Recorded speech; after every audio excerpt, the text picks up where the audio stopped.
Step 1, jumper బాగా speed గా పరిగెత్తుకుంటూ వచ్చి పక్కకు తిరిగి ముందుకు వెళ్తుంది. స్టెప్ 2, ముందున్న కాళ్ళని 35 డిగ్రీల యాంగిల్లో పెడుతుంది. ఇక అదే కాల్ని వోల్టర్ పోల్ లాగా ఉపయోగించుకొని హారిజాంటల్ ఎనర్జీని వర్టికల్ రొటేషనల్ ఎనర్జీగా మార్చుకుంటుంది. ఇంకా స్టెప్ 3లో సెంటర్ ఆఫ్ గ్రావిటీని వీలైనంత వరకు పైకుండేలా చూసుకుని ఆ బార్కి తగలకుండా అటువైపుకు దూకాలి.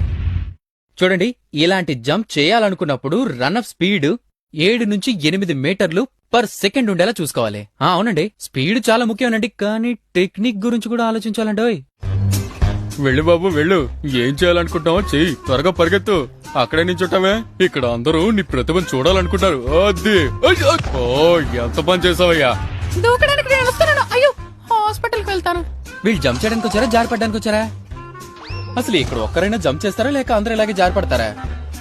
మనల్ని చూస్తే చేసేలా ఉన్నాడు, ఎల్లో పని వేసుకుని మెరిసిపోతున్నాడు. ఏమైందో, ఎందుకు పడ్డాడో మీకు తెలుసా? నేను చెప్తాను. మన వాడి రన్నప్ చాలా స్లోగా ఉంది. పడకేం చేస్తాడు మరి?